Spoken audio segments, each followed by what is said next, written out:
Hello everyone, welcome back to G Centric. हमने एक question discuss कर लिया था एएमएफटी की लेक्चर सीरीज में। क्वेश्चन सेकंड हम डिस्कस करते हैं। इससे पहले हमने डिफरेंट कोऑर्डिनेट सिस्टम्स में क्या मीनिंग होता है कोऑर्डिनेट्स का, वेक्टर्स कैसे रिप्रेजेंट होते हैं, कोऑर्डिनेट को एक कोऑर्डिनेट सिस्टम से दूसरे कोऑर्डिनेट में कैसे चेंज करना है या वेक्टर्स को कैसे चेंज करना है, ये सीख लिया था। तो आगे बढ़ने से पहले मैंने सोचा क्यों ना क्वेश्चन प्रैक्टिस कर ली जाए इसकी। तो अभी इस लेक्चर में हम एक क्वेश्चन प्रैक्टिस कर रहे हैं जिससे हर एक कोऑर्डिनेट सिस्टम्स में आपस में कोऑर्डिनेट्स का इंटर कन्वर्जन और वेक्टर्स का इंटर कन्वर्जन एक क्वेश्चन से सारा सब कुछ क्लियर हो जाएगा। चलिए, कन्वर्ट द पॉइंट, ये पॉइंट के कोऑर्डिनेट दे रखे हैं फ्रॉम कार्टेशियन। अगर ये कार्टेशियन बोल रखा है इसका मतलब ये एक्स वाई जेड है, to cylindrical and spherical coordinates. Cylindrical और स्फेरिकल में इसी पॉइंट के कोऑर्डिनेट्स को कन्वर्ट करना है। 0, -4 एंड 3 ये है। मींस x इक्वल टू 0 है, y इक्वल टू -4 है एंड z इक्वल टू 3 है। अगर हम इसको कन्वर्ट करेंगे सिलेंड्रिकल में, मींस रो, फाई और z फाइंड करना चाहते हैं, तो रो जो होता था वो याद आ रहा होगा आपको, ऐसे रिलेटेड होता था x² + y² का रूट। x की वैल्यू क्योंकि 0 है, y² -4 का स्क्वायर इज 4, 16 का रूट करोगे तो ये 4। कभी वैसे तो आप बोलोगे कि रूट वैल्यू करेंगे तो प्लस माइनस बनना चाहिए 16 का, लेकिन कभी रो मींस रेडियस कभी नेगेटिव नहीं होती, इसलिए नेगेटिव वैल्यू एक्सेप्टेबल नहीं होगी। रूट के बाद हमेशा पॉजिटिव वैल्यू ली जाएगी।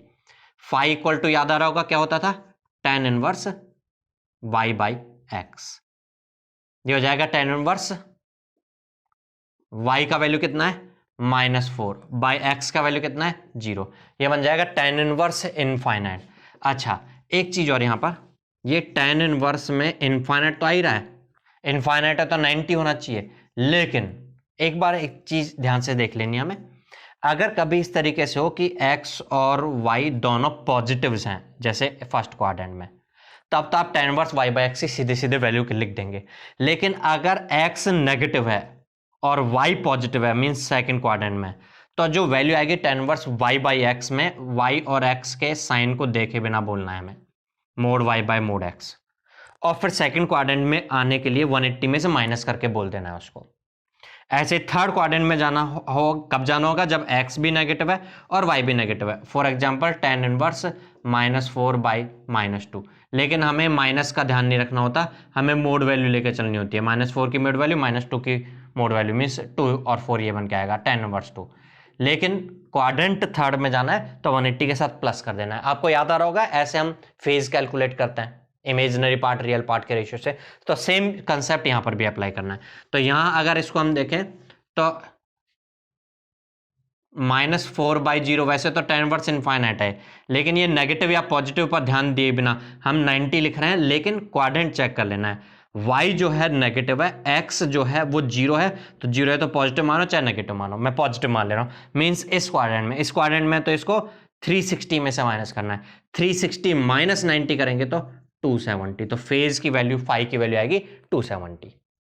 चलिए नेक्स्ट, z इक्वल टू, तो z सेम होता था, तो सेम इसी पॉइंट के कोऑर्डिनेट सिलेंड्रिकल में हो जाएंगे 4, 270 बोल दे या 3π/2 बोल दे, और z की वैल्यू सेम 3।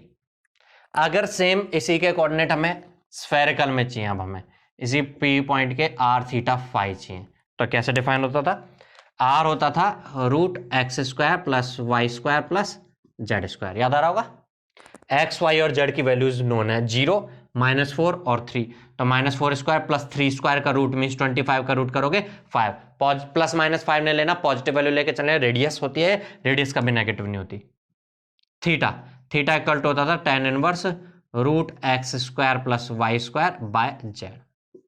अभी x की वैल्यू 0 है, y² मींस 16, तो ये बनेगा tan इनवर्स 16 का रूट मींस 4 बाय z कितना है 3। tan इनवर्स 4/3 की वैल्यू कैलकुलेटर से कैलकुलेट करके आप वैल्यू लिख सकते हैं जो भी बनेगी। ये हमेशा पॉजिटिव बनेगा, क्या रूट है, लेकिन ये रो की वैल्यू भी होती थी, याद आ रहा होगा आपको, तो ये तो हमेशा पॉजिटिव बनेगा। ये नेगेटिव हो सकता है, जेड वाला कोऑर्डिनेट नेगेटिव हो या पॉजिटिव हो, उस हिसाब से क्वाड्रेंट के हिसाब से हमें पुट करना होगा। जेड वाला मींस अब इस केस में ऐसा होगा, ये वाला जो पार्ट होगा ये इस एक्सिस पर रहेगा √x² + y², और जेड इस एक्सिस पर रहेगा। जेड नेगेटिव हो सकता है, जेड नेगेटिव हो गया तो सेकंड क्वाड्रेंट में जाएगा, पॉजिटिव हो तो फर्स्ट क्वाड्रेंट में, थर्ड और फोर्थ क्वाड्रेंट होंगे ही नहीं इसमें, क्योंकि ये तो पॉजिटिव रहना है हमेशा। आपको याद होगा tan inverse imaginary part by real part, imaginary X से जो होती है सेम उसी तरीके से root x square plus Y square इस एक्सिस पर लेकर के चलना है।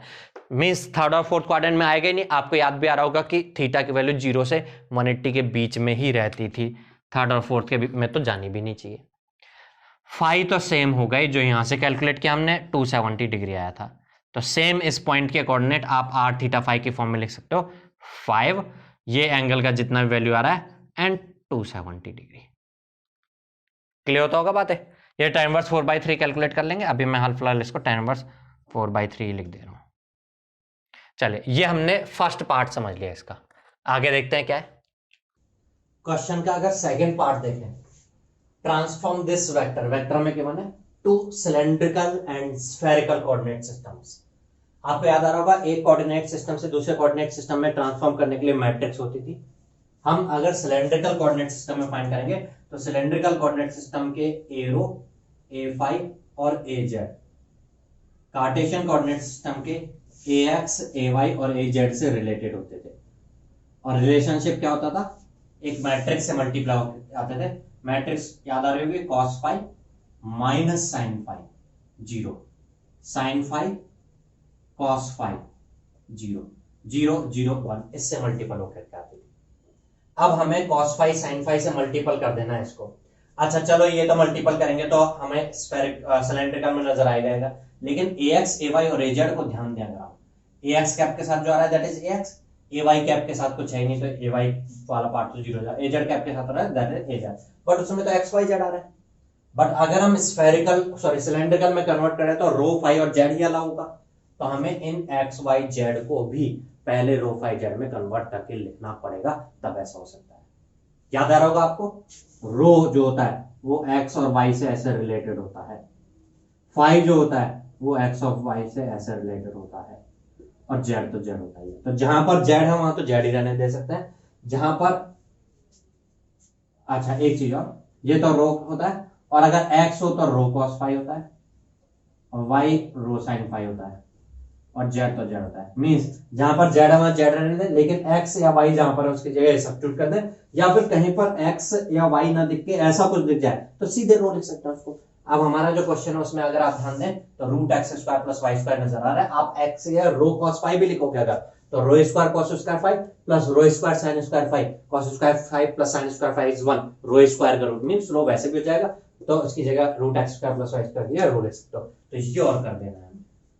तो ये मैट्रिक्स जो होगी, या मैं यहीं पर लिख रहा हूं इन एलिमेंट्स को, ax की जगह मैं ये लिखूंगा, बट ये भी रो फाई और जेड की फॉर्म में, सिलेंड्रिकल की फॉर्म में लिखूंगा। Root x square plus Y square will be rho. यहाँ पर x square plus Y square का रूट तो नहीं हो रहा है, लेकिन x square plus Y square तो हो रहा है, तो मैं रूट के अंदर रो का स्क्वायर तो लिख सकता हूँ प्लस जेड स्क्वायर। समझ में आएगा, ax कैप के साथ जो ax आ रहा था वही हो गया, ay कैप के साथ कुछ भी नहीं है तो 0, az कैप के साथ जो है उसमें माइनस ऑफ, y की जगह आप लिखोगे रो साइन फाई, z तो z होता है ये दोनों में same, divide by root x square plus Y square होता तो रो जाता, लेकिन रूट नहीं है तो रो स्क्वायर कह सकते हैं आप, rho square plus Z square. Clear होती होगी बातें। अब हम इनको मल्टीप्लाई करके वेक्टर लिख सकते हैं। अगर वेक्टर लिखेंगे तो एरो के साथ जो आएगा वो एरो कैप के साथ जो आएगा वो एरो आ जाएगा, तो आप वेक्टर को कन्वर्ट करके लिखोगे तो एरो कैप के साथ आपको लिखना चाहिए this multiply by cos phi, rho cos phi divide by root rho square plus Z square. समझ में आ रहा है, साइन फाई इंटू 0 और ये 0 तो बाकी सब 0 हो जाएगा एरो में। क्लियर होता होगा। नेक्स्ट अगली अगर मल्टीप्लाई करेंगे तो ए फाई आएगा जो कि ए फाई कैप के साथ होता है, ए फाई कैप के साथ क्या आएगा rho sine phi divide by root rho square plus Z square multiply by 0 और ये 0 ऐसे हो जाएगा, तो ए फाई हो जाएगा। ए जेड कैप जो आएगा, ए जेड कैप के साथ जो ए जेड आएगा that will be A Z multiply by ये 0 0, ये सीधे सीधे तो ये हो जाएगा minus of rho sine phi into z divide by root rho square plus Z square a z. ये सिलेंड्रिकल में बन गया। अच्छा ऐसे स्फेरिकल में हम करेंगे, लेकिन उससे पहले एक बार थर्ड पार्ट और देख लो। Evaluate a vector at point T in 3 coordinate systems. जो ये ए वेक्टर था कार्टेशियन में तो दे रखा था, सिलेंड्रिकल में क्या होगा हमने कैलकुलेट कर लिया, साथ साथ में इस पॉइंट टी पर ये वेक्टर क्या बनेगा वो और कैलकुलेट करते चलते हैं। तो स्फेरिकल में मैं बाद में कन्वर्ट करूंगा, पहले कार्टेशियन में और सिलेंड्रिकल में जो मन के आ गया वो उसको एट दिस पॉइंट और कैलकुलेट करके ये वाला पार्ट और कवर कर सकते हैं। ठीक है, तो देखिएगा ये वेक्टर जो ए वेक्टर है, अगर मैं इसको कैलकुलेट कर रहा हूं सिलेंड्रिकल में दे रखा है ना, सिलेंड्रिकल में ये जो पॉइंट था इसको हमने चेंज किया था, इसके कोऑर्डिनेट्स ऐसे बनकर के आए थे, रो इक्वल टू 4 बन के आया था, फाइव इक्वल टू 270 बन के आया था, और जेड इक्वल टू सेम यही बन के आया था 3। तो यहां पर कैलकुलेट करके पुट कर सकते हैं। तो एट 4 270 डिग्री एंड 3 कैलकुलेट कर सकते हैं। इन पॉइंट्स पर कैलकुलेट करें हम, सबसे पहले रो का वैल्यू 4, कॉस 270, कॉस की वैल्यू 90 पे और 270 पे 0 होती है, यहाँ 1 - 1 होती है, इसलिए 0 से मल्टीपल होकर ओवरऑल पूरा 0 बन जाएगा, एरो कैप के साथ 0 आएगा। नेक्स्ट ये वाला पार्ट कैलकुलेट करें, रो इज 4, साइन 270, साइन की वैल्यू 90 और 270 पर 90 पर 1 होती है, 270 पे -1 होती है, तो -1 से मल्टीपल हो जाएगा, divide by root of rho square plus Z square. Rho का वैल्यू है 4 स्क्वायर और जेड का वैल्यू 3 स्क्वायर का रूट करोगे तो बन जाएगा 5, तो -4/5 a5 कैप ये बनकर के आ जाएगा। माइनस रो का वैल्यू 4 है बट साइन 5 आ गया, साइन 270 0, ये वाला पार्ट 0 हो जाएगा, मींस ये same vector cylindrical coordinate system में बोलना चाहिए -4/5 a5 कैप। अगर स्फेरिकल में बोलूं इसी को मैं ए वेक्टर, सॉरी कार्टेशियन में ये क्या है 0 -4 और 3, इस पॉइंट पर बोलोगे आप, वेक्टर क्या था ये रहा, इसको इस पॉइंट पर कैलकुलेट करो, x वैल्यू 0 है, y की वैल्यू -4 का स्क्वायर का रूट करोगे तो ये बन जाएगा 4, डिवाइड बाय x 0 है, 4 स्क्वायर प्लस 3 स्क्वायर 5 ax का, माइनस y का वैल्यू -4 है, माइनस माइनस प्लस, और ये 12 हो जाएगा मल्टीपल होकर के, प्लस डिवाइड बाय 5 ए जाएगा। तो कार्टेशियन में ये वेक्टर ये बन करके आ जाएगा। अब हम इसी वेक्टर को स्फेरिकल में कन्वर्ट करके और फिर स्फेरिकल कोऑर्डिनेट सिस्टम में वेक्टर क्या बनेगा वो फाइंड कर सकते हैं। स्फेरिकल के लिए मैट्रिक्स डिफरेंट हो जाएगी, याद आ रहा होगा, चलिए करके देखते हैं। अगर स्फेरिकल कोऑर्डिनेट सिस्टम में हमें कन्वर्ट करना है, स्फेरिकल कोऑर्डिनेट सिस्टम में जो AR, A थीटा और A होते थे वो AX, AY, AZ से कैसे रिलेट होते थे, मैट्रिक्स याद आ रही होगी आपको, ये होता था cos phi minus sine phi, sine phi cos phi, sine theta cos theta, cos theta sine theta negative 0, AX, AY, AZ। चलिए AX, AY, AZ में हमें जब स्फेरिकल में कन्वर्ट कर रहे हैं तो ये भी स्फेरिकल में नहीं होने चाहिए, तो AX स्फेरिकल में क्या बन जाता है पहले वो देखते हैं। AX root x square plus Y square plus Z square, ये होता था R, याद आ रहा होगा, तो ये तो स्फेरिकल में R होता ही है। Root x square plus Y square जो होता था वो R नहीं होता है, बल्कि अगर वो क्या होता है वो कैलकुलेट करना है हमें, तो x इक्वल टू आपको याद आ रहा होगा होता था R sine theta cos phi, और y इक्वल टू होता था R sine theta sine phi. अगर आप x square plus Y square करोगे तो दिस का square multiply by cos square phi, this square multiply by sine square phi, cos square phi plus sine square phi, ये common out लेने के बाद 1 रह जाएगा, means R square sine square theta का रूट करोगे तो R साइन थीटा, ये ऐसे बन जाएगा। AX इक्वल टू बन गया R sine theta divide by R cancel हो गया, साइन थीटा रह जाएगा। AY जो है उसको भी चेंज कर सकते हैं हम R थीटा फाई की फॉर्म में, तो देख AY तो है नहीं 0 है, AZ को चेंज कर सकते हैं, ये हो जाएगा minus of y equal to आपको याद आ रहा होगा y इक्वल टू होता R sine theta sine phi, और z इक्वल टू होता था R cos थीटा, तो ये हो जाएगा R square cos theta divide by, ये होता था R का एक पावर कैंसिल हो जाएगा, ये हो जाएगा R sine theta cos theta sine phi. ये वैल्यू सब्स्टिट्यूट करेंगे हम, साथ में इसका मल्टीप्लाई करेंगे तो वेक्टर बन के आएगा। तो वेक्टर में जो AR कैप के साथ आएगा AR, वो क्या बन के आ रहा है AX इज साइन थीटा, तो बनेगा sine square theta cos phi ax की वैल्यू मैं लिख रहा हूं साइन थीटा, इसका मल्टीप्लाई अगली टर्म इस ay का मल्टीप्लाई होगा, ay इज 0 तो खत्म, और cos थीटा इसका मल्टीप्लाई होगा, तो ये बनेगा plus cos theta multiply by this, वो नेगेटिव साइन के साथ है तो minus cos square theta sine five with r की एक सिंगल पावर रह गई थी, r cos square theta sine five with AR cap, A theta cap के साथ जो आएगा वो नेक्स्ट ए थीटा वाला टर्म आएगा, ये इसके साथ मल्टीप्लाई करोगे तो हो जाएगा cos theta cos phi sine theta,